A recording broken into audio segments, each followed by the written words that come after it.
Hello guys, welcome back. സത്യം പറഞ്ഞ ഒരു മാസം ഞാൻ വീഡിയോസും കാര്യങ്ങളൊന്നും ചെയ്യാതിരുന്നത് കാരണം ഇതായിരുന്നു.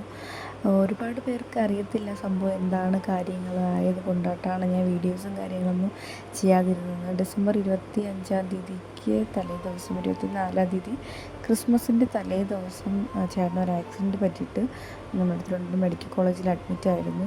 കുറച്ച് സീരിയസ് ആയിരുന്നു ചേട്ടന്. അപ്പോൾ ഒരുപാട് പേരുടെ പ്രാർത്ഥനയും ഒരുപാട് പേരുടെ ഹെൽപ്പും കാരണമാണ് ചേട്ടൻ ഈ നിമിഷം നിൽക്കുന്നത്. അതേസമയം ഒരുപാട് നന്ദി പറഞ്ഞാൽ മതി വരാത്ത ദൈവത്തിൻ്റെ ആ ഒരു അനുഗ്രഹവും കൃപയെല്ലാം കൊണ്ടിട്ടാണ് സത്യം പറഞ്ഞാൽ ഞാൻ സന്തോഷമായിട്ട് നിൽക്കുന്നത്. ഇപ്പോൾ ഈ നിമിഷം പോലും ഇങ്ങനെ എനിക്ക് പറയാൻ പറ്റുമോ, അല്ലെങ്കിൽ ഇങ്ങനെ ഞാൻ ഓക്കെ ആയി വരുമോ എന്ന് ഞാൻ ഒട്ടും പ്രതീക്ഷിച്ചില്ല. ആ സിറ്റുവേഷനിൽ ഞാൻ കടന്നുപോയ വിഷമങ്ങളും എല്ലാം സത്യം പറഞ്ഞാൽ ആരുടെ പറഞ്ഞാൽ മനസ്സിലാവത്തില്ല. കാരണം അത്രമാത്രം നെഞ്ചു നീറിയിട്ടുള്ള നിമിഷങ്ങളും അവസ്ഥകളും ആയിരുന്നു. എൻ്റെ ഈ സമയത്തുള്ള ആ ഒരു അവസ്ഥ വേറെ ആർക്കും വരരുത് എന്ന് ഞാൻ പ്രാർത്ഥിച്ച നിമിഷങ്ങളുമായിരുന്നു. സത്യം ദൈവത്തിൻ്റെ കാരുണ്യം കൊണ്ട് ചേട്ടൻ ഓക്കെ ആയി. എന്തായാലും സർജറി കഴിഞ്ഞു.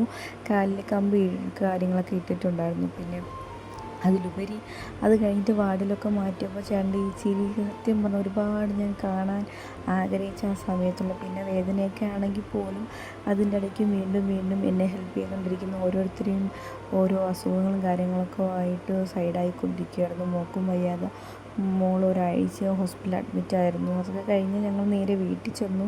പിന്നെ എല്ലാവരും ഒത്തായിരുന്നു. മോളും ഓക്കെ ആയി. ഞങ്ങളെ കാണാതിരുന്നപ്പോൾ അവളും ഓക്കെ അല്ലായിരുന്നു. പിന്നെ ഹോസ്പിറ്റലിൽ അഡ്മിറ്റായിരുന്നു അവളും. അതെല്ലാം കഴിഞ്ഞ് ചേട്ടനും ഞങ്ങൾ കൂടെ ആയി സന്തോഷമായിട്ട് ഇപ്പോൾ പൊയ്ക്കൊണ്ടിരിക്കുവാണ്.